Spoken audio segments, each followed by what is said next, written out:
का सवाल ये है कि जल समाधि का मतलब क्या है। आसान तरीके से समझाएं। अच्छा सवाल किया है कि जल समाधि का मतलब क्या है। देखिए, जल समाधि का मतलब है पानी में डूबकर मर जाना, यानी पानी में डूबकर आत्महत्या कर लेना। देखिए, सबसे पहले तो हम समझ रहे हैं ये शब्द ही गलत है। आत्महत्या, आत्मा की कभी हत्या नहीं होती, आत्मा कभी नहीं मरती है। ये शरीर मरता है जिसके अंदर आत्मा है।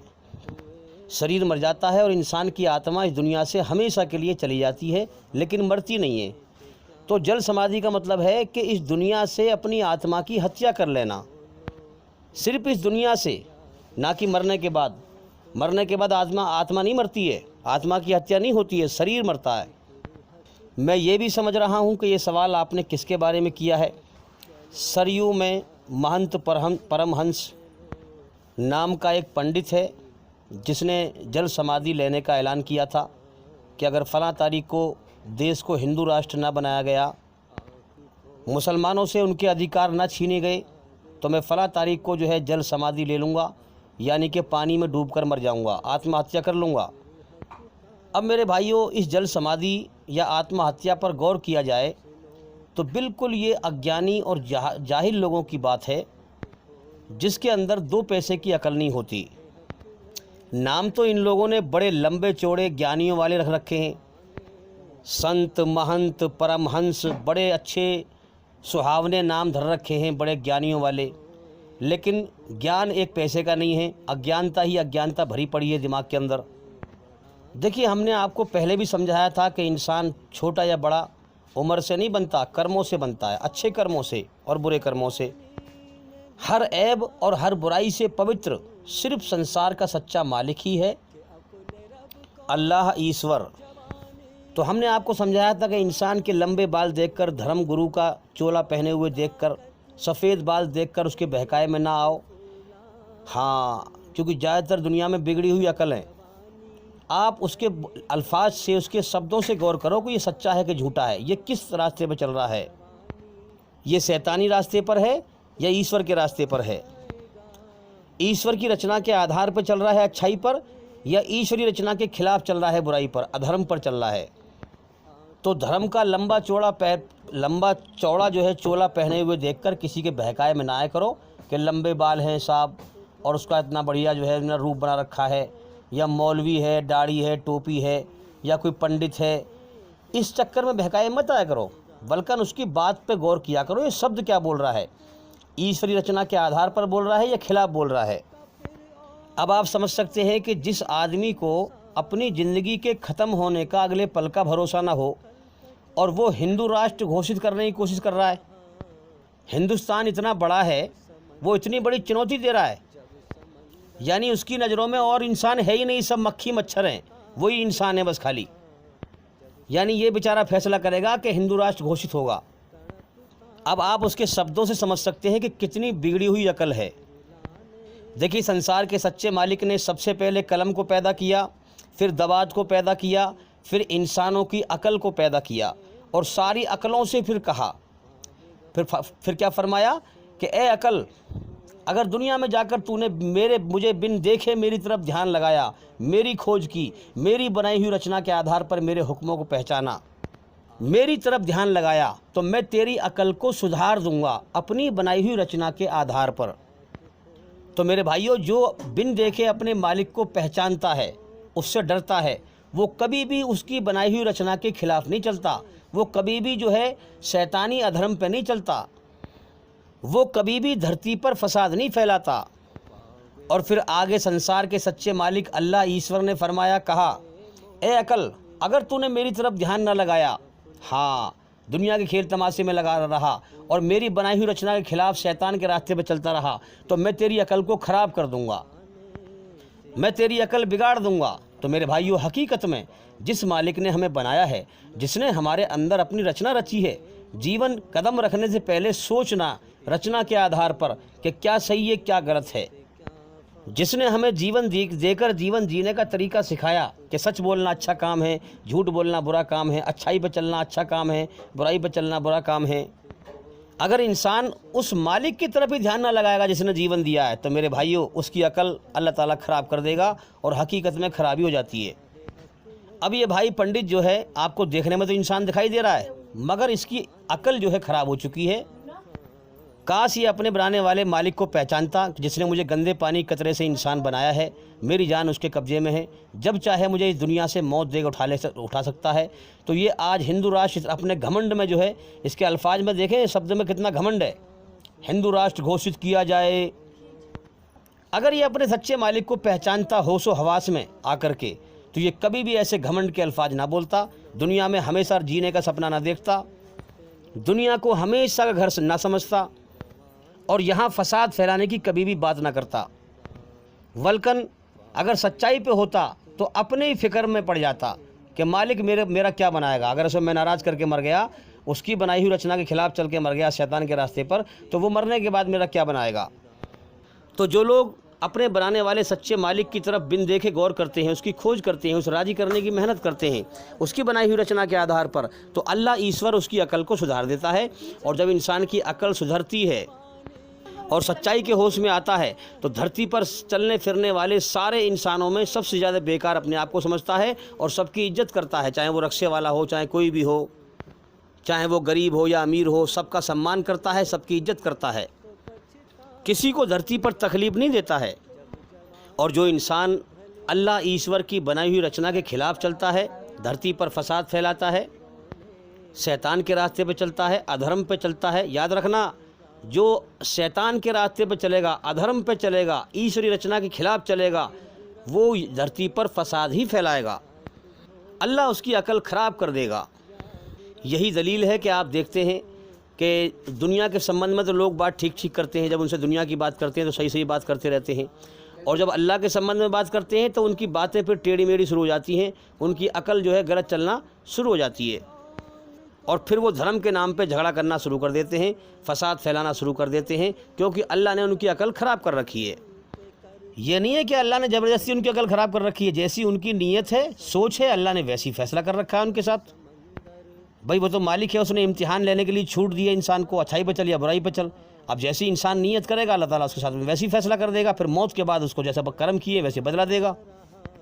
तो याद रखना, ये जल समाधि लेना ये सब शैतानी फंदे हैं, शैतानी जाल हैं, ये अधर्म के रास्ते हैं, ये सब शैतान के तरीके हैं इंसान को भटका के मारने के।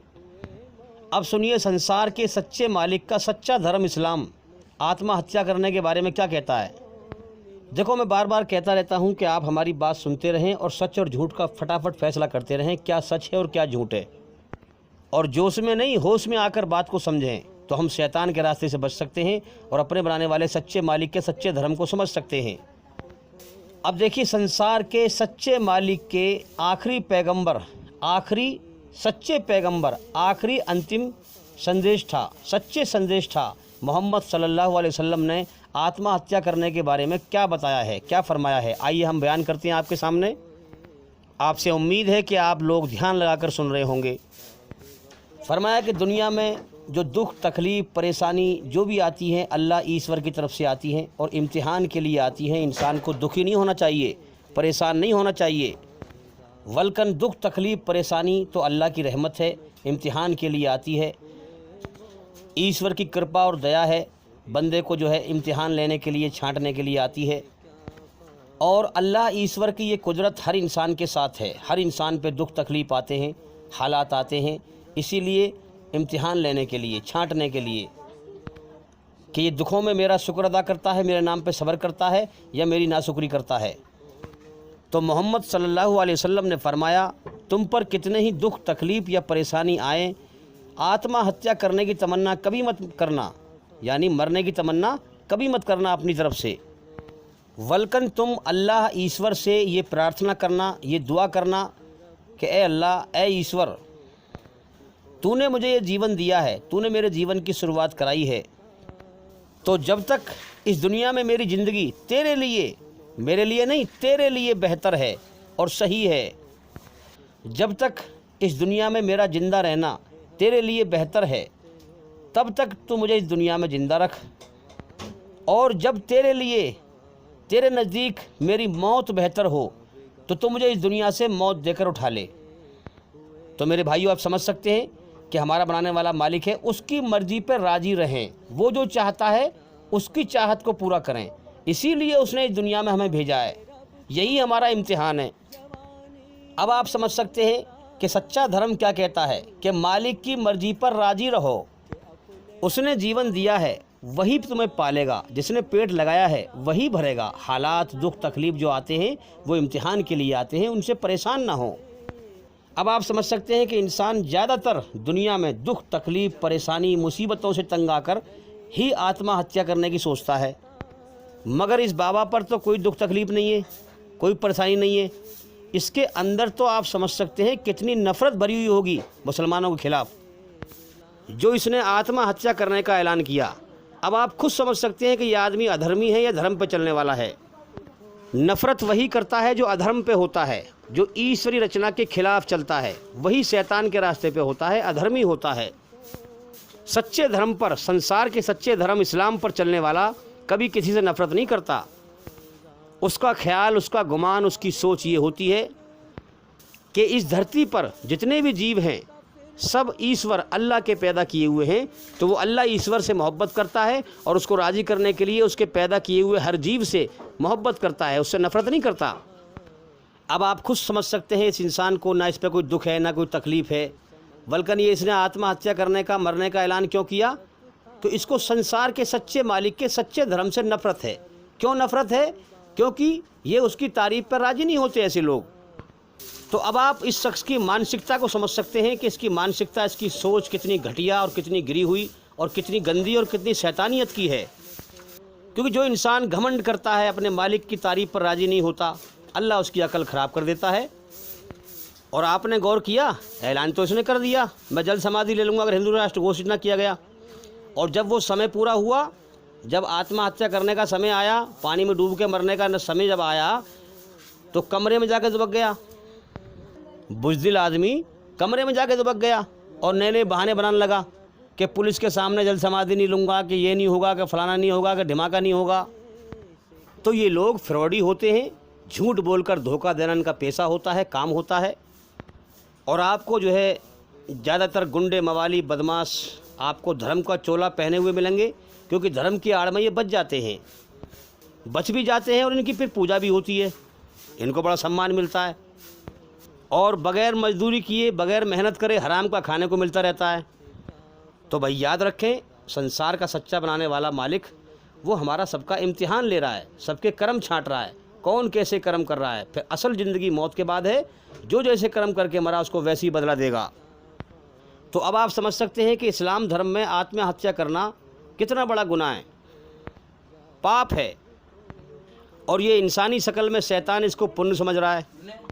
यानी आप देखें कि इसके अंदर नफ़रत कितनी भरी हुई होगी और इंसानों से, मुसलमानों से। इनकी नीति क्या है कि मैं ही खाऊं और सबको भूखा मार दूं, मैं ही कपड़े अच्छे पहनूं, सबको नंगा फिराऊं, मेरी ही बेहतरीन कोठी बिल्डिंग हो, औरों की झोपड़ी भी ना हो, मैं ही दुनिया में ज़िंदा रहूं और सबको मार दूं। ईमानदारी से बताओ, ऐसे आदमी की मानसिकता जो सोच है वो धर्म पर चलने वाले की हो सकती है? कभी नहीं। अधर्म पर चलने वाले की सोच ऐसी हो सकती है। शैतानी धर्म पर चलने वाले लोगों की पहचान यही है कि वो धरती पर फसाद फैलाते हैं। कब तक फैलाएंगे फसाद? मालिक ने जीवन का समय देकर भेजा है, छट रहे हैं, कर्म इकट्ठे करवा रहा है, छांट रहा है खरे खोटे को, सच्चे और झूठे को। फिर मौत के बाद वैसे ही बदला देगा। बहुत रोना पड़ेगा मौत के बाद कि हम तो जीवन की बाजी हार के आ गए। दुनिया में अल्लाह ने हमें भेजा था इम्तिहान लेने के लिए। हम दुनिया में गए थे ताकि इम्तिहान देकर पास होके आएँ, कामयाब होके आएँ, अपने मालिक को राज़ी करके आएँ। मगर हम अपने घमंड में पड़े रहे। उस मालिक का सच्चा धर्म इस्लाम में उसके बारे में बताया गया था कि बिन देखे उससे डरो, उसको राज़ी करो, उसकी बनाई हुई रचना के आधार पर चलो, धरती पर फसाद ना फैलाओ, अच्छे कर्म करो, सही धर्म पे चलो। मगर हम अपने घमंड में अधर्म पे चलते रहे, ईश्वरी रचना के खिलाफ चलते रहे। हमने अपने जीवन के समय को बर्बाद कर लिया और मरने के बाद फिर आज नरक की आग के सिवा हमारे पल्ले कुछ ना बचा। और तो और जो इनको समझाए उससे दुश्मनी निभाते हैं ये लोग। और वो समझा रहा है इनके फ़ायदे के लिए, भाई समझ ले, भाई समझ ले, मौत आ रही है, जान उसके कब्ज़े में है, उसकी बादशाहत को पहचान। यहाँ अल्लाह ईश्वर की बादशाहत है, करोड़ों इंसानों को रोज़ मौत देकर उठाता है, पहचानो उसकी बादशाहत को। दुखों में घेरता है, तकलीफ़ों में घेरता है, इस कायनात को वही चला रहा है, दिखता नहीं है। समझ जाओ वो तुम्हारा इम्तिहान ले रहा है, असल जीवन मौत के बाद है, डर जाओ उससे, उसके हुक्म पे आ जाओ। तो आज ये सुनने समझने को तैयार नहीं, और जो इनको नरक की आग से बचाने की मेहनत कर रहा है उससे दुश्मनी निभाते हैं ये, और फिर मरने के बाद तड़फेंगे, रोएंगे, फिर खून के आंसू बहाएंगे, पछताएंगे। अब आप यहाँ पर ये सवाल भी कर सकते हैं कि भाई इंसान अपनी मर्ज़ी से मरता है, यानी आत्महत्या करता है, और इधर कुरान मजीद ये कहता है कि कोई भी प्राणी, कोई भी इंसान अल्लाह ईश्वर की बग़ैर मर्ज़ी के नहीं मरता है, यानी किसी भी इंसान में इतनी ताकत नहीं है कि वो अपनी मर्ज़ी से मर जाए। अल्लाह का हुक्म आता है और फिर उसे इस धरती से मौत देकर उठाया जाता है।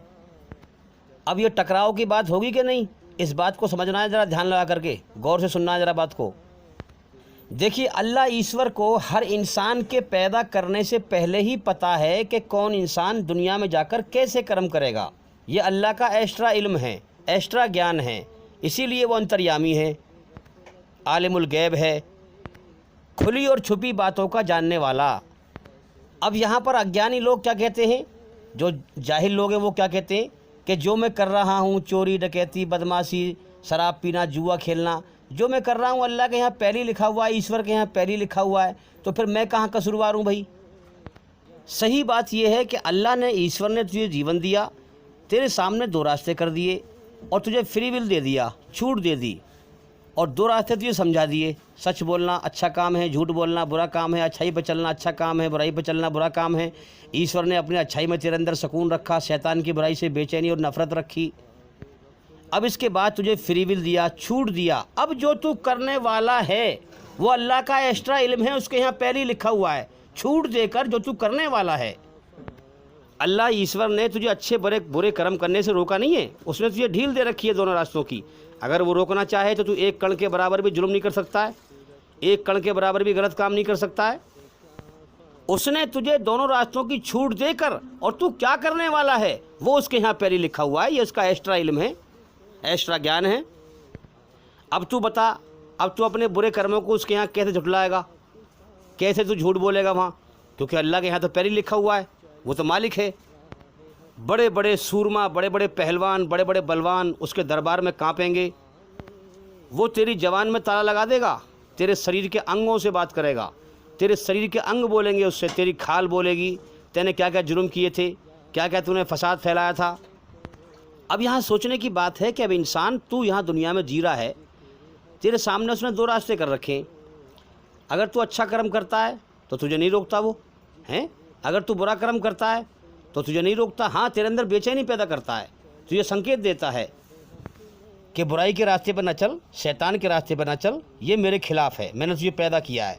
अच्छाई के रास्ते पर चलता है तो सुकून पैदा कर देता है, तो इशारा करता है कि हाँ अच्छाई के रास्ते पर चल, ये रास्ता मेरा है, इसका अंजाम मौत के बाद अच्छा है, स्वर्ग में शांति का जीवन दूंगा, तुझे अपना इनाम दूंगा। और बुराई के रास्ते पर चल के आएगा शैतान के रास्ते पे, तो तू दुनिया में भी बेचैन रहेगा और मौत के बाद भी तू नरक की आग में जाएगा।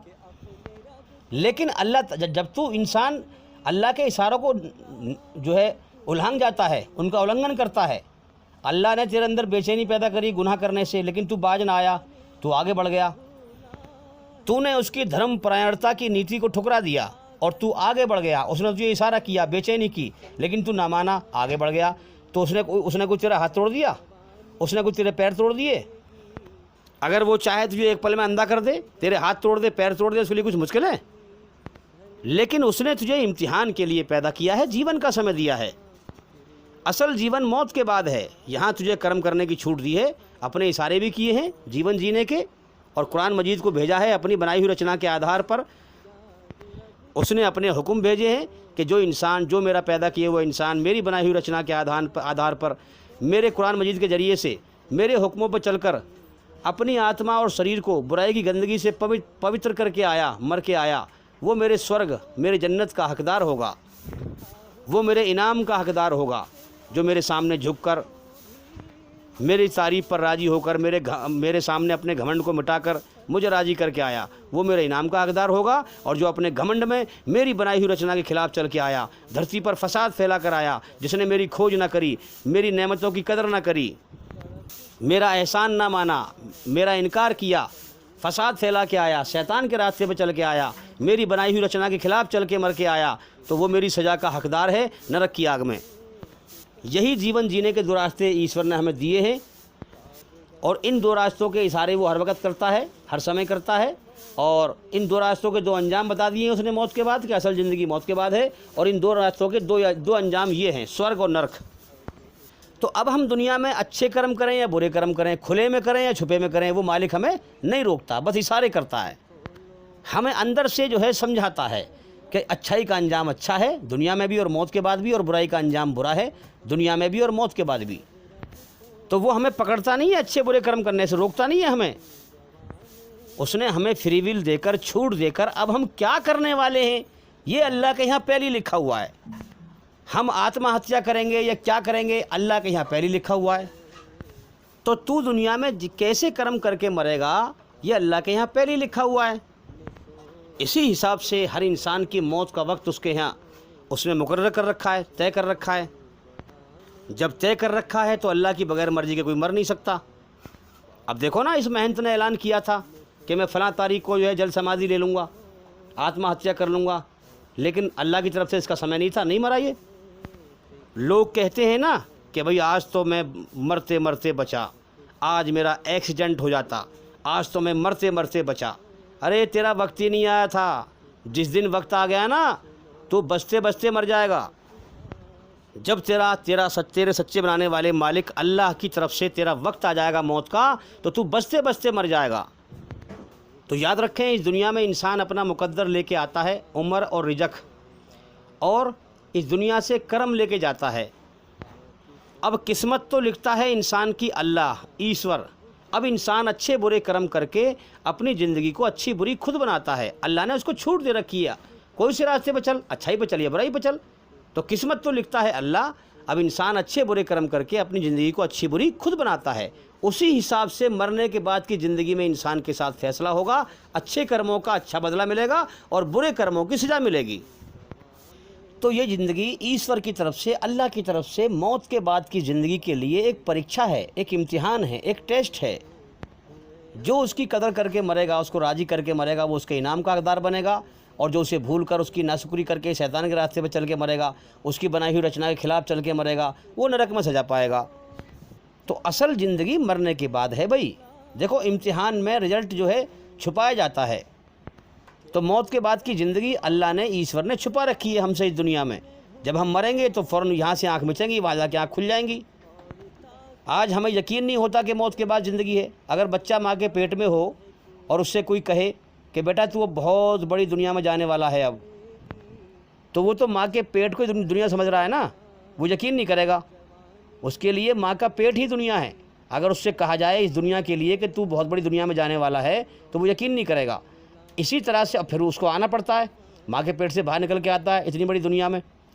इसी तरह से हमसे इस दुनिया के पेट में कहा जा रहा है कि असल ज़िंदगी मौत के बाद है, तो हम यकीन करने को तैयार नहीं, समझने को तैयार नहीं। लेकिन मेरे भाई, मरने के बाद तू वहाँ पहुँचने वाला है और अपने कर्मों का बदला पाने वाला है, यकीन कर। तू अल्लाह की कुदरत से बाहर नहीं जा सकता है, तू अल्लाह की बादशाहत में कैद है। उसने तुझे माँ के पेट में बनाया है, तेरे ना चाहने के बावजूद तुझे इस दुनिया में भेजा, और अब तुझे दुनिया में जो है जीवन का समय दिया है, इम्तिहान ले रहा है तेरा। फिर तेरे ना चाहने के बावजूद तुझे मौत देकर उठाएगा यहाँ से, और फिर उस दुनिया में तुझे बदला देगा। तू उससे बचकर कहीं जा नहीं सकता है। सूरह रहमान में पढ़ें आप, ए जिन्न और इंसानों, तुम ज़मीन व आसमान से बाहर नहीं जा सकते, तुम हमारी कुदरत से बाहर नहीं जा सकते। ईश्वर का ऐलान है कुरान मजीद में।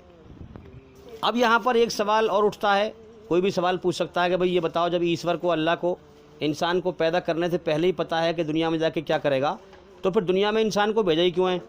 ऊपर ही क्यों नहीं फैसला कर दिया स्वर्ग और नरक का? तो अब इसका जवाब हम ये समझ लें कि ईश्वर अल्लाह जुल्म से पवित्र है, वो किसी पर जुल्म नहीं करता है। और ईश्वर अल्लाह को तुम वैसे ही मत समझो कि वैसे ही है, कोई अंधा भैंसा है साहब।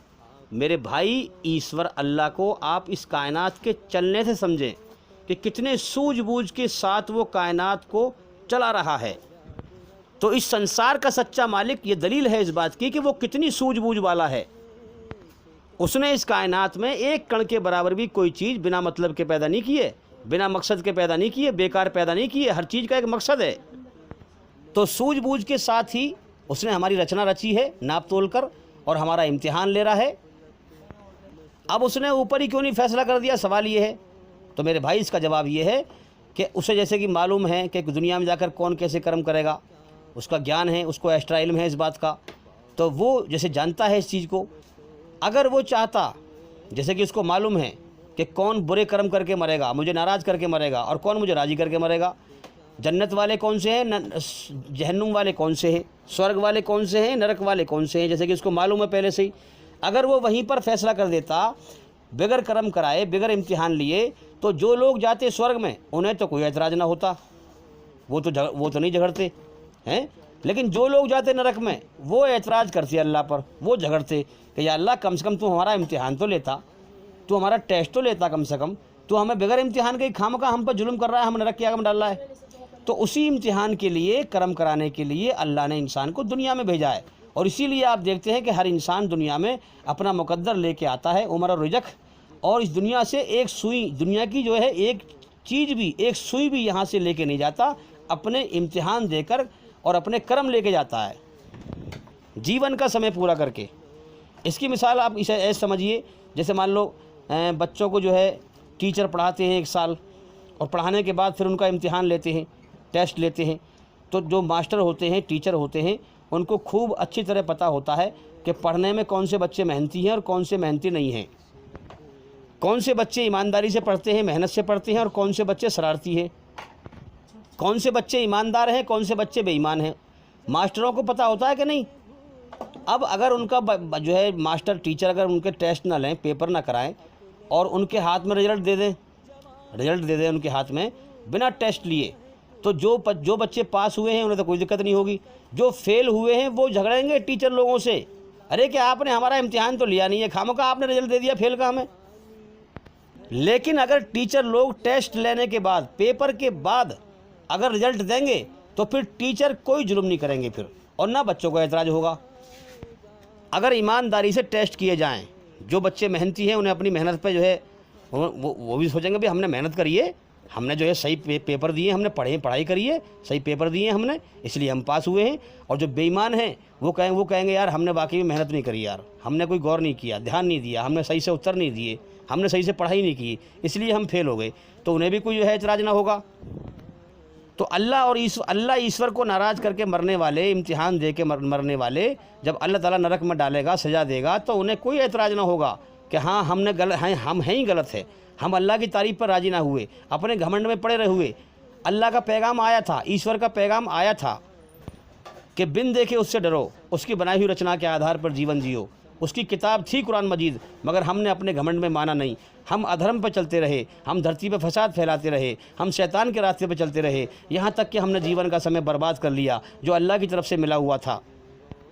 हम इस इम्तिहान में फ़ेल हो गए, तो वो अल्लाह से कुछ नहीं कह पाएंगे, ना अल्लाह पर एतराज़ कर पाएंगे, ना अल्लाह से झगड़ पाएंगे। जब अल्लाह नरक का फ़ैसला सुनाएगा तो उनके सर जो है झुक जाएंगे।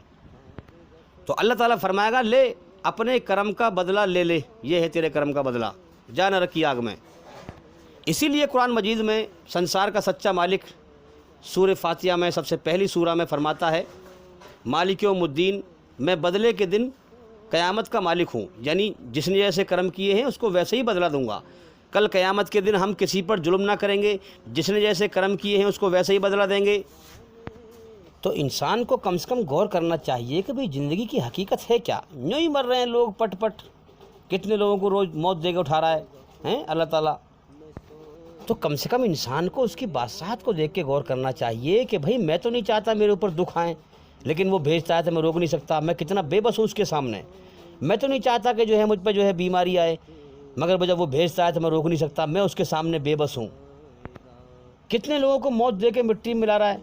इंसान को उससे डरना चाहिए, और उससे डरकर उसकी खोज करनी चाहिए, उसकी बनाई हुई रचना के आधार पर उसकी दुनिया में हुक्मों को पहचानना चाहिए। अब ये जितने भी अधर्मी हैं, धरती पर फसाद फैला रहे हैं, ये बजाय डरने के घमंड दिखा रहे हैं। संसार का सच्चा मालिक हर ज़माने में पैगंबर के द्वारा, और आज हम देख रहे हैं कि आज यूट्यूब का ज़माना है, नेट का ज़माना है, तो नेट के द्वारा उसका सच्चा धर्म दुनिया में फैल रहा है, इस्लाम। डॉक्टर जाकिर नायक साहब के ज़रिए से पूरी दुनिया में सच और झूठ को वो दिखा रहा है। और जो इस संसार का सच्चा मालिक है वो छुपा हुआ है, कायनात को चला रहा है, वो दिखता नहीं है।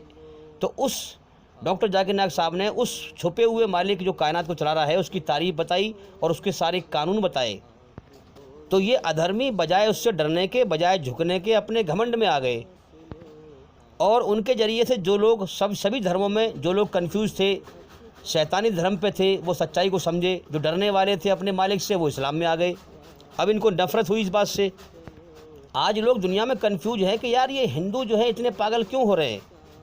भाई पहले से भी तो रह रहे थे ये ऐसे, मगर इतने पागल अब क्यों हो रहे हैं कि मुसलमानों को जो है मार दो, काट दो, देश से निकाल दो, ख़त्म कर दो, ये कर दो, वो कर दो। तो इसकी असल वजह पॉलिटिशियन नहीं है, याद रखें। पॉलिटिशियन तो इन्होंने हासिल की है सच्चे धर्म को मिटाने के लिए। ये अधर्मी अपने बनाने वाले सच्चे मालिक के दुश्मन हैं, ये उसकी तारीफ़ पर राज़ी नहीं है। असल वजह यह है कि ये घमंडी हैं और उसकी तारीफ़ पर राज़ी नहीं है, और ये शैतान के रास्ते पर चलने वाले हैं, अधर्म पर चलने वाले हैं। और संसार के सच्चे मालिक ने जो छुपा हुआ है, जो दिखाई नहीं दे रहा है, अल्लाह ईश्वर ने ये कायनात बनाई ही इसलिए है कि जो इस दुनिया में मेरी हुकूमत, मेरी बादशाहत को देखकर कि मैं कितने लोगों को मौत दे रहा हूँ, दुखों में घेरता हूँ, तकलीफ़ों में घेरता हूँ, कभी भी कुछ भी कर सकता हूँ, जो मेरी इस दुनिया में मेरी बादशाहत को देखकर सच्चाई पे गौर करके मुझसे डर जाए और मेरे हुक्म पे आ जाए और मुझे राज़ी करके आए, तो वो मरने के बाद मेरे इनाम का हकदार है। और जो इस दुनिया में अपना घमंड दिखाए, मेरी सच्चाई पे गौर ना करे, मेरी बनाई हुई रचना के खिलाफ चल के घमंड में शैतान के रास्ते पर चल के धरती पर फसाद फैलाए और मुझे नाराज़ करके आए, वो नरक की आग में मेरी सज़ा पाएगा। इसी तहत ये दुनिया चल रही है। इसीलिए वो लोगों को थोड़ा थोड़ा जीवन का समय देता है और इम्तिहान लेके मौत दे के उठा लेता है। इसीलिए आप दुनिया में देख रहे हैं कि जो उससे डर जाता है वो उसकी हुक्म पर आ जाता है, इस्लाम में दाखिल हो जाता है, और जो नहीं डरता है वो शैतानी धर्म पर चल के फसाद फैलाता है। अब आप ज़रा इनके कर्मों से पहचानें कि ये अधर्मी हैं कि नहीं। भाई आइए, मस्जिद में से जो है अजान को जो है स्पीकर हटवाने की बात करते हैं, माइक हटवाने की बात करते हैं, और जबकि अजान में 5 मिनट भी नहीं लगते, और मस्जिद में निराकार ईश्वर की पूजा होती है, उसकी इबादत होती है। अब जो इंसान 5 मिनट के लिए भी, अब देखो ना, तुम उसे ईश्वर कहते हो, मैं उसे अल्लाह कहता हूँ, मालिक तो सबका एक ही है ना। पर जो इंसान 5 मिनट को भी अपने मालिक का नाम सुनने को तैयार ना हो अजान में, उसकी जहनियत और सोच कितनी गंदी होगी और कितनी घटिया होगी। आप चाहें ऐसे आदमी को प्रधानमंत्री बना दें, मुख्यमंत्री बना दें, ऐसा आदमी धरती पर फसाद ही फैलाएगा। इसीलिए मैं लोगों से कहता हूं कि इस दुनिया में आदमी अमीर गरीब को देखकर या किसी के पद को देखकर कि भाई प्रधानमंत्री है, मुख्यमंत्री है, कि जज है, कि फलाना है, कि ढिमाका है, इस बात से अच्छे बुरे इंसान को न तोलें, बल्कि उसके कर्मों से तोलें। अगर वो धर्म पे चलने वाला है, शांति फैलाने वाला है, सही रास्ते पर चलने वाला है तो सही है, और अगर बुराई पर चलने वाला है, ईश्वरीय रचना के खिलाफ चलने वाला है, तो वह धर्मी है, चाहे वो कुछ भी हो। तो लोगों को ईश्वरीय रचना के तरीके से अच्छाई बुराई से तोलें, उसके पद से या ओहदे से या अमीरी गरीब से ना तोलें। आज ये अधर्मी अपने आप को बिना मालिक के आज़ाद समझकर, दुनिया के धोखे में, दुनिया को हमेशा का घर समझकर, इस ज़िंदगी को हमेशा की ज़िंदगी समझकर, अपने सच्चे मालिक को झुटलाकर कि हमारी जान उसके कब्ज़े में है, जब चाहे जब उठा लेगा, और दुनिया में आज़ादी में जो है जीवन जी रहे हैं, धरती पे फसाद फैला रहे हैं कि हमें कोई पकड़ने वाला है ही नहीं, हमारा कोई मालिक ही नहीं है। और जब वो पकड़ेगा, मौत के बाद नरक की आग में डालेगा, तो कहेगा तुम्हारा गुमान ये था कि तुम बिना मालिक के आज़ाद हो, आज मैं तुम्हारा मालिक हूँ, मैं तुम्हें नरक की आग में सजा दूँगा, आज अपने आप को बचा के दिखाओ। आज तुम्हारे बुरे कर्मों की ही आग बन गई है, ये तुम्हें भुगतनी पड़ेगी। अब नरक में हमेशा हमेशा के लिए दफ़ा हो जाओ। अब तुम्हारी कोई फरियाद, कोई रिक्वेस्ट कबूल न की जाएगी। अब तुम रो या झीको या सब्र करो, तुम्हारे लिए बराबर है। तुम नरक में से कभी भी नहीं निकाले जाओगे। और आज अपने गढ़े हुए झूठे खुदाओं को भी बुलाओ, जिनके आगे तुम झुकते थे, जिनसे तुम फरियाद करते थे, और आज अपने आप को बचा के दिखाओ। मेरे भाइयों, संसार के सच्चे मालिक की सच्ची किताब कुरान मजीद में लिखा है कि नरक की आग का ईंधन इंसान और पत्थर होंगे। तो नरक की आग में पत्थर भी जलेंगे, और जिन पत्थरों की इंसान जो पूजा करते थे वो इंसान भी जलेंगे, ताकि वो देखें कि आज हमारे साथ हमारे झूठे खुदा भी जल रहे हैं। और हमारे सामने संसार के सच्चे मालिक का सच्चा धर्म इस्लाम आया था, मगर हमने उसको ठुकरा दिया। उससे दुश्मनी निभाई, उसे मिटाने में लग गए, यहाँ तक कि जीवन का समय बर्बाद कर दिया और हम जीवन की बाजी हमेशा के लिए हार गए। अच्छा, बहुत सारे हमारे गैर मुसलमान भाई और मुसलमान भी हैं जो नाम तो मुसलमान हैं लेकिन चलते हैं अधर्म पे, और गैर मुसलमान हैं जिन्होंने अल्लाह की कदर नहीं की, अल्लाह की कदर नहीं की, लेकिन वो फसाद नहीं फैलाते, अपनी ज़िंदगी जी रहे हैं सही। तो उनका क्या होगा? उनका यही होगा, उनसे सवाल होगा, तुमने दुनिया के अंदर हर चीज़ की पहचान करी कि भाई नींबू खट्टा होता है, सेब जो है केला मीठा होता है, कि फ़लाँ चीज़ की तासीर ऐसी होती है, केले की तासीर ठंडी होती है, फ़लाँ की तासीर गर्म होती है। तुमने दुनिया में हर चीज़ की पहचान करी, तुमने बनाने वाले की पहचान ना करी, जिसने तुम्हें बनाया था तुमने उसकी पहचान ना करी, तुमने उसकी कदर ना करी। तो जो अल्लाह की कदर ना करे, अल्लाह की नाकदरी करके दुनिया से आया, वो नरक की आग में जाएगा। अल्लाह ने जीवन दिया, सारी उम्र खिलाया पिलाया, उसी का एहसान ना माना, उसी की कदर ना करी, दुनिया में हर चीज़ की पहचान करी, उसकी पहचान ना करी तुमने, तो जाओ, अल्लाह की नाकदरी करने वालों का अंजाम नरक की आग है। तो जितने भी लोग ये धरती पर फसाद फैला रहे हैं, ये असल में अधर्मी हैं, ये अपने बनाने वाले सच्चे मालिक के दुश्मन हैं, उसके सच्चे धर्म के दुश्मन हैं। अब नेट के द्वारा इस्लाम बहुत तेज़ी से फैल रहा है और इस्लाम में लोग दाखिल हो रहे हैं, इनको तकलीफ़ हो रही है कि भाई ये तो जो है इस्लाम, क्यों जानते हैं लोग इस्लाम सच्चा धर्म है, अब ये फैल रहा है तो हमारे लोग सब इस्लाम में चले जाएंगे, धीरे धीरे ये मुस्लिम राष्ट्र बन जाएगा, और मुस्लिम राष्ट्र बन गया तो झूठ, बेईमानी, जुआ, शराब ये सब ख़त्म हो जाएगी, ईश्वरी रचना के आधार पर कानून बन जाएगा। आज जो हम ये शराब पी रहे हैं, जुआ खेल रहे हैं, भंग पी रहे हैं, चरस पी रहे हैं, मक्कारी कर रहे हैं, बलात्कार कर रहे हैं, ये फिर हम कैसे करेंगे? तो ये घमंड में जो है अपने मालिक से बजाय डरने के अपने घमंड में आ गए और ये इस्लाम को मिटाने की कोशिश कर रहे हैं। उन्होंने कहा इस्लाम को मिटाओ और हिंदू राष्ट्र बनाओ, यहाँ पर शैतानी हुकूमती रहे, शराब, जुआ, बक्कारी, जातिवाद के नाम पे फसाद, बलात्कार, इनकी जहनीत क्या है? संसार के सच्चे मालिक जिसने पैदा किया है, जिसने जीवन दिया है, जो खिला रहा है, जो पिला रहा है, उसी के बागी, उसी के दुश्मन, उसके धर्म को मिटाओ और शैतान के धर्म को फैलाओ, फसाद को फैलाओ, उसकी बनाई हुई रचना के खिलाफ चल के। तो ये है असल वजह, याद रखें इस बात को। बहुत से लोग कन्फ्यूज है, भाई पॉलिटिशियन के लिए, नेता बनने के लिए झगड़ा कराते हैं कि ऐसा, अरे भाई पॉलिटिशियन के लिए आदमी को कुर्सी मिल गई, अब काहे को वो झगड़ा कराएगा? कुर्सी मिल जाए इंसान को, अपना नोट बटोरेगा, अपनी दुनिया अच्छी बनाएगा, वो पॉलिटिशियन यहाँ तक सीमित है बस। लेकिन आदमी कुर्सी मिलने के बाद भी धरती पर फसाद फैला रहा है, इस्लाम को मिटाने की कोशिश कर रहा है और बेईमानी में सबसे आगे बढ़ रहा है, ईश्वरी रचना के खिलाफ चलकर सच्चे धर्म को मिटाने की ताकत लगा रहे हैं। आप क्या समझ रहे हैं ये पॉलिटिशियन है सिर्फ? नहीं, ये अपने बनाने वाले मालिक के दुश्मन हैं। ऐसे ही लोगों को कुरान मजीद में काफिर कहा गया है, अपने बनाने वाले मालिक के इनकार करने वाले, बिना मालिक के अपने आप को आज़ाद समझने वाले और अपनी मनमानी से जीवन जीने वाले। ये करते क्या है? अपनी मनमानी करते हैं, एक दूसरे के सामने झुकते रहते हैं, कभी पत्थरों के आगे झुकते रहते हैं, कभी किसी के आगे झुक गए, कभी मोदी के आगे झुक गए, कभी किसी के आगे। ये आपस में ही जो है खुदा बना रखे हैं इन्होंने आपस में ही, और ये अपनी मर्जी के खुद खुदा हैं। तो इन्होंने अपनी मर्जी से जो है ईश्वर की पैदा की हुई चीज़ों की पूजा कर रहे हैं, शैतान के रास्ते पर चल रहे हैं, 33 करोड़ देवी देवता बना रखे हैं मनगढ़ंत। जब अल्लाह की बनाई हुई रचना के खिलाफ चलेंगे तो अल्लाह ईश्वर अकल ख़राब कर देता है। इसीलिए आप देख रहे हैं गाय का पेशाब पी रहे हैं, गोबर खा रहे हैं और धरती पर फसाद फैला रहे हैं। तो ईश्वर ने इनके अंदर इंसानियत रची थी, रचना रची थी, मगर ये उस रचना के खिलाफ चल रहे हैं। इन्होंने अपने अंदर से इंसानियत ख़त्म कर दी। इसीलिए भाई इंसानी शक्ल में जानवर हैं, दिखने में तो इंसान हैं, देखने में तो आँख, नाक, कान, ढांचा इंसान का है, भैंस का नहीं है, गाय का नहीं है, इंसान का ढांचा है, शरीर इंसान का है, मगर ये जानवर से भी बदतर हैं। इनके अंदर की इंसानियत मर चुकी है। अब ये जहाँ जाएंगे वहाँ फसाद फैलाएंगे, पागल कुत्ते की तरह। पागल कुत्ता जहाँ जाएगा वहीं काटता फिरेगा, तकलीफ देता फिरेगा। अब जो लोग धरती पर फसाद फैलाएं, ईश्वर का आदेश है कि ऐसे लोगों का कत्ल करो, जब फसाद मिटेगा। अब इंसान जो है सबसे बढ़िया जीव है, ईश्वर का बनाया हुआ। इंसान को जो चीज़ तकलीफ़ देती है उसको मारने का हुक्म है। इसीलिए आप देखते हैं कि मच्छर भी एक जीव है, मक्खी भी एक जीव है। तो इंसान जो है मक्खी मच्छर को मारता है, दवाई लाता है, मोर्टीन है, अगरबत्ती है, बहुत सारी चीज़ें हैं। अब कोई कुत्ता अगर दिमागी हालत से पागल हो जाए तो आप क्या करेंगे उसका? आप उसे अगर पकड़ कर कहीं और छोड़ के आएंगे तो वहाँ किसी और को काटेगा वो। आप और कुछ भी उसके साथ करेंगे वो आपकी जो स्कीम है नाकाम रहेगी, वो नुकसान ही देता रहेगा। सही तरीका ये है कि आप उसका कत्ल कर दें। अगर आप उसका कत्ल कर देंगे तो वो फिर कहीं पर भी जाकर फसाद नहीं फैलाएगा, कहीं पे जाकर किसी को नुकसान नहीं देगा, किसी को नहीं काटेगा। इसी तरह से ये अधर्मी लोग दिमाग की मानसिक हालत से पागल हो चुके हैं। इन पर पूरी तरह से शैतान सवार हो चुका है, इंसानियत मिट चुकी है इनके अंदर से। इसीलिए ये फसाद फैला रहे हैं, मासूम लोगों की हत्या कर रहे हैं, कत्ल कर रहे हैं, जुल्म जास्ती कर रहे हैं।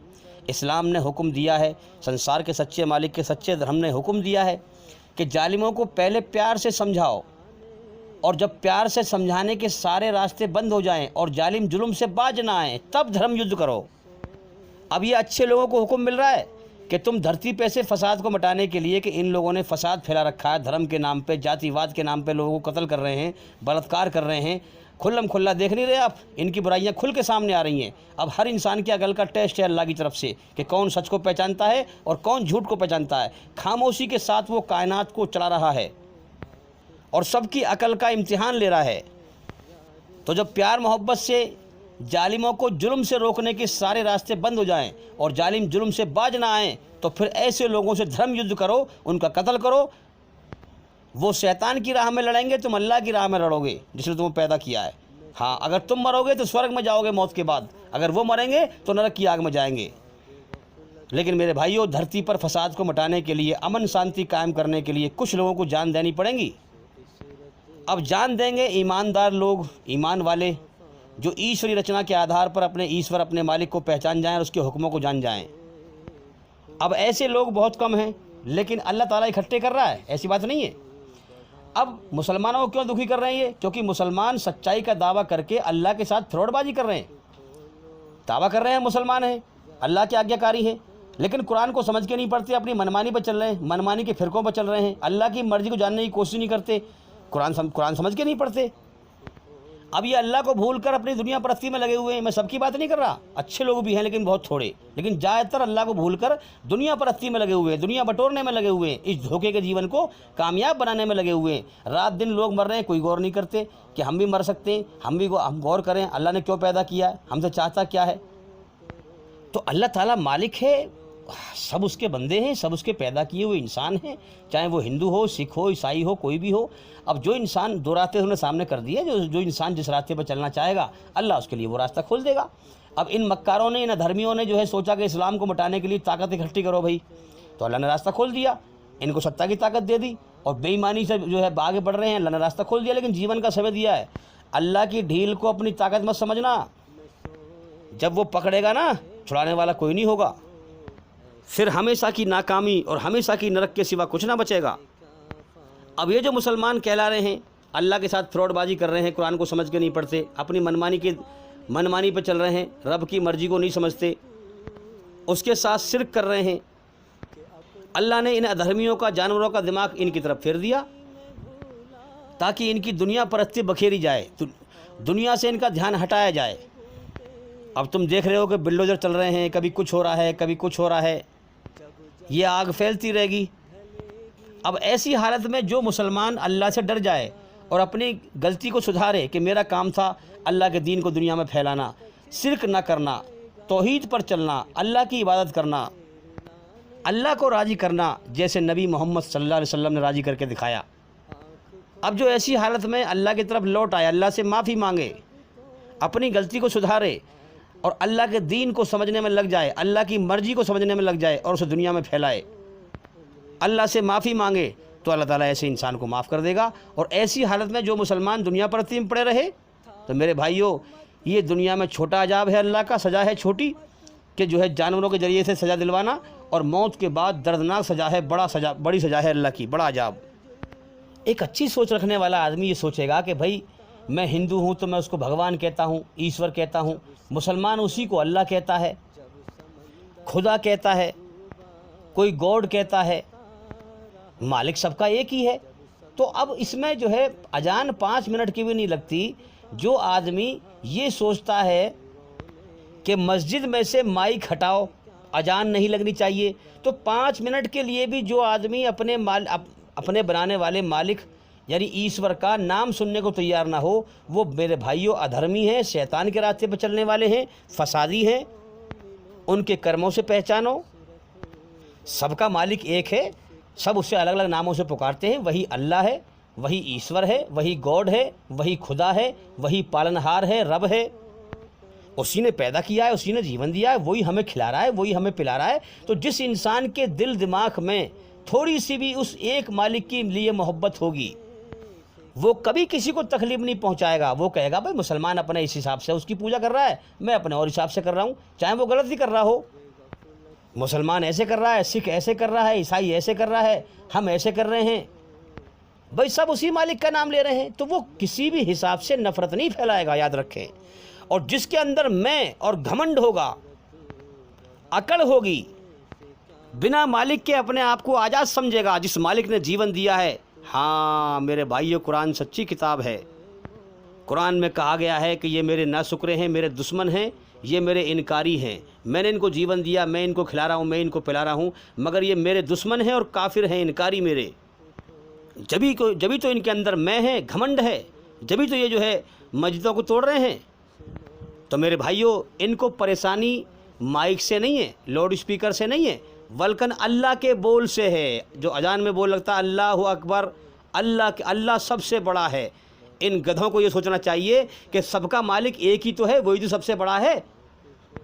अरे हम उसे ईश्वर बोल रहे हैं, कोई खुदा बोल रहा है, कोई गॉड बोल रहा है, कोई अल्लाह बोल रहा है, मगर कुरान सच्ची किताब है जो बयान ही कर रही है कि ये अल्लाह के दुश्मन हैं, ये अल्लाह के इनकारी हैं। तो इनको अजान के बोल, इनको जो है उस लाउड स्पीकर से दिक्कत नहीं है, इनको अल्लाह के नाम से दिक्कत है, ये अल्लाह के दुश्मन हैं।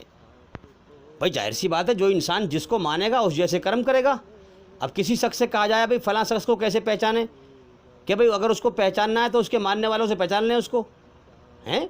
अगर वो सही होगा तो उसके मानने वाले भी सही होंगे, अगर वो सही ना होगा तो उसके मानने वाले भी जो है गलत होंगे, बेईमान होंगे। तो इन अधर्मियों के दिल दिमाग में शैतान रच बस चुके हैं। हाँ, कभी राम का नाम लेकर, राम का रूप लेकर, हनुमान का रूप लेकर। जब भी तो आप देखते हैं कि मस्जिद में अजान लगती है, हनुमान चालीसा पढ़ते हैं, ये कितने सारे खुदा बना रखे हैं।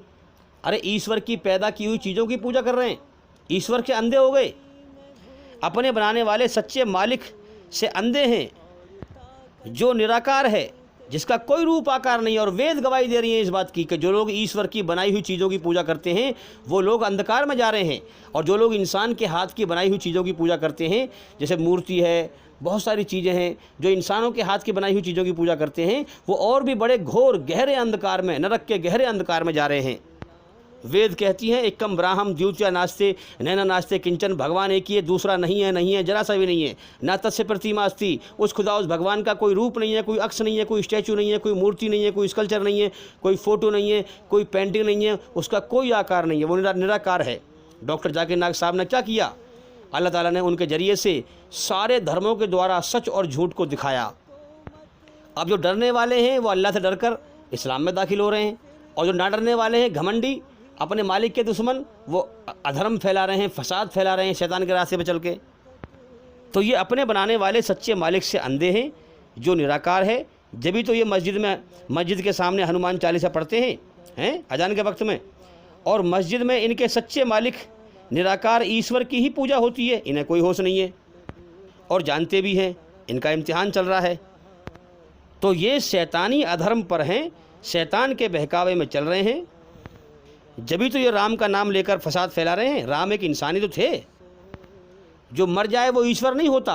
ईश्वर निराकार है, और उसकी ना शुरुआत है ना उसका अंत है, वो मौत से पवित्र है। अगर श्री राम ईश्वर होते तो मरते क्यों फिर? तो ये शैतानी अधर्म पर हैं, शैतान के बहकावे में चल रहे हैं। हम अल्लाह ताला से, अल्लाह ईश्वर से प्रार्थना करते हैं, दुआ करते हैं कि अल्लाह ताला इनको शैतान के धोखे से बचाए, अपना सच्चा रास्ता दिखाए। बेचारे अनजान हैं नरक की आग से कि मौत के बाद क्या बनेगा, इस बात का कोई होश नहीं है, जीवन का समय बर्बाद कर रहे हैं। तो मैं कहता हूँ इन लोगों से कि अरे जालिमों, अधर्मियों, जुल्म करने से पहले अपने बनाने वाले मालिक, सच्चे मालिक अल्लाह की बादशाहत, अपनी ग़ुलामी को इस दुनिया में पहचानो कि तुम्हारी जान उसके कब्ज़े में है। जब चाहेगा तुम्हें मौत देकर उठा लेगा। कितने लोगों को अल्लाह मौत देकर रोज़ उठाता है। अगर तुम जुल्म करते हुए ईश्वर की बनाई हुई रचना के खिलाफ चलते हुए मर गए, तो ईश्वर मरने के बाद नरक में तुम्हारा क्या बनाएगा? कभी तो गौर करो कम से कम। अल्लाह ईश्वर ने सबको इम्तिहान के लिए जीवन का समय दिया है। सब अपनी अपनी ज़िंदगी जी रहे हैं, कर्म करके टेस्ट दे देकर इस दुनिया से जा रहे हैं। तो मेरे भाइयों, किसी के बहकाए में ना आया करो कि भाई इसकी उम्र ज़्यादा है तो ये सही बात करेगा। नहीं, संसार का सच्चा मालिक ही अकल को सुधारता है और बिगाड़ता है। जो उससे डरता है उसको अपना सच्चा रास्ता दिखा देता है, वो धरती पर अमन शांति कायम करता है, धर्म पर चलता है। और जो उससे नहीं डरता है, चाहे कितनी उम्र हो, अल्लाह उसकी अकल को ख़राब कर देता है, वो अधर्म पर चलता है और फिर धरती पर फसाद फैलाता है। तो मेरे भाइयों, हम सब का मालिक एक है, सारे इंसानों का मालिक एक है। उस मालिक ने हमें दुनिया में इसलिए भेजा है, जीवन की शुरुआत इसलिए कराई है ताकि हम बिन देखे उसकी पहचान करके, उसकी बनाई हुई रचना के आधार पर उसके सही धर्म को पहचान करके, उसके हुक्मों को पहचान करके उसे राज़ी करके मर के जाएं और स्वर्ग में कामयाबी का जीवन पाएं। इस दुनिया के धोखे के पीछे ना पड़ें। ये दुनिया धोखा है, ये ज़िंदगी कभी भी ख़त्म हो सकती है। देखो ना कितने लोग मर रहे हैं रोज़। तो मेरे भाइयों, अपने मालिक की पहचान करो, उसका ज्ञान हासिल करो। हमारे चैनल के अंदर जाकर के एक एक करके सभी वीडियो देखो और सुनो, ताकि जल्दी से जल्दी अंधकार से निकलकर रोशनी में आओ और जीवन का सही मकसद जान जाओ। और जितना भी हो सके हमारे इस चैनल को फैलाओ। हमारा चैनल कॉपीराइट फ्री चैनल है। जो भी हमारा भाई या बहन इच्छा है, हमारे चैनल के अंदर से वीडियो निकाल कर फैला सकता है। हमारी तरफ से उसे कोई भी परेशानी नहीं होगी। जितना तुम सच्चाई को दुनिया में फैलाओगे, उतना ही अपने बनाने वाले सच्चे मालिक के करीब होगे और शैतान के अंधकार से, दुनिया की गुमराही से बाहर निकलोगे, जीवन का सही मकसद जानोगे। तो मेरे भाइयों, कुरान मजीद में हर बात के सही आदेश दिए गए हैं। जो लोग मासूम लोगों की हत्या कर रहे हैं, जो लोग जातिवाद के नाम पर कत्ल कर रहे हैं, जो लोग धरती पर फसाद फैला रहे हैं, जो लोग बलात्कार कर रहे हैं, जो लोग कमज़ोर लोगों पर जुल्म कर रहे हैं, उनको सता रहे हैं, धरती पर फसाद फैला रहे हैं, कत्ल गारत फैला रहे हैं, मेरे भाइयों, अगर ऐसे लोगों को कुरान कत्ल करने का हुक्म देता है तो कौन सा बुरा हुक्म देता है? फिर आप ऐसे लोगों का कत्ल ना करेंगे, अगर कोई और स्कीम अपनाएंगे तो वो स्कीम आपकी नाकाम रहेगी। धरती पर से फसाद नहीं मिटेगा जब तक आप ऐसे लोगों का कत्ल नहीं करेंगे। अब ये काम मुसलमानों का था कि पहले जो है प्यार से समझाते जालिमों को, हैं, शैतानी हुकूमत को ख़त्म करते, अल्लाह की हुकूमत मिटाते, बनाते, अल्लाह की हुकूमत कायम करते। पहले जालिमों को प्यार से समझाते, जब वो ना बाज आते तो उनसे धर्म युद्ध करते। अब मुसलमान हम देख रहे हैं कि फ़िरक़ों में बट गए, अलग अलग धर्म से कट गए हैं, अपनी दुनिया परस्ती में लीन हैं, इसीलिए दुनिया में जलील हो रहे हैं। भाई, जब इस देश में इस्लाम आया था, इस देश में जुल्म जास्ती आम थी, जातिवाद के नाम पर जुल्म था, बलात्कार था, जुआ, शराब और फसाद दुनिया भर का था। इस्लाम में जब ऊंचा नीचा, जातिवाद ये बहुत ज़्यादा था। इस्लाम जब आया, सबको बराबरी का दर्जा दिया और ऐलान किया कि सबका मालिक एक है। अल्लाह के नज़दीक जात पात, रंग, नस्ल, छूत छात, ऊंच नीच ऐसा कुछ नहीं है। अल्लाह के नज़दीक सारे इंसान बराबर हैं। अगर कोई बड़ा है तो वो बड़ा है जो अल्लाह की बनाई हुई रचना के आधार पर अल्लाह से डरता हो और उसके हुक्म पर चलता हो, धरती पर अमन शांति कायम करता हो। मस्जिदें बनाई गई, उसमें नीची जात का भी, जात तो खैर कोई नीची ऊंची नहीं है, सबका मालिक एक है। ये तो लोगों ने बना रखी है जातें। मस्जिद में सब गरीब अमीर सब बगल में हो जाएं खड़े हैं, ऊंचा नीचा सब एक साथ अल्लाह के सामने खड़े होते हैं। इसीलिए इस धर्म को लोगों ने ज़्यादातर अपनाया कि ये धर्म सही है, इसमें कोई ऊंच नीच नहीं है, ये जुल्म जास्ती को मिटाता है। इसमें त्योहारों में भी कोई फसाद नहीं है। जैसे होली पे जो है कितने फसाद होते हैं, दिवाली पे कितने मर्डर होते हैं पटाखे के चक्कर में। होली पे लोग शराब पीते हैं और नालियों में लेटते हैं, कीचड़ फेंकते हैं। ये कितने गंदे त्यौहार है मेरे भाइयों, शैतानी धर्म है ये। हम इनको पहचानें, सच्चे धर्म, संसार के सच्चे मालिक के सच्चे धर्म को पहचानें। कि ईद होती है, ईद पे आप देखें कि अच्छी चीज़ बनाते हैं, खाते हैं और ईश्वर के सामने सर झुकाते हैं। ना कोई शराब, ना कोई चीज़, ना कुछ करते हैं और सब एक साथ कांधे से कांधा मिलाकर सब इकट्ठे होकर एक ईश्वर के सामने झुकते हैं। ना कोई मूर्ति होती है, निराकार मालिक के सामने झुकते हैं। तो मेरे भाइयों, इस्लाम इस सारी दुनिया में संसार के सच्चे मालिक का सबसे अच्छा और सच्चा धर्म है। इसको पहचानो इससे पहले कि मौत आ जाए। इस्लाम ईश्वरी रचना पर आधारित है, इसका ज्ञान हासिल करो। तो मेरे भाइयों, मैं तो ऐसे अधर्मियों के लिए अल्लाह से, ईश्वर से दुआ करता हूँ, प्रार्थना करता हूँ कि अल्लाह ताला ऐसे लोगों को, जो फसादी लोग हैं, उनको सही राह दिखाए, शैतान के फंदे से बाहर निकाले। इनको कोई होश नहीं है मौत के बाद क्या बनने वाला है हमारा। अल्लाह ताला सही रास्ता दिखाए, भटकने से बचाए। और मैं उम्मीद करता हूँ कि सवाल का जवाब हो गया, और भाई इंशाल्लाह ज़िंदगी रही तो फिर मुलाकात होगी। अस्सलामु अलैकुम वरहमतुल्लाहि व बरकातहू।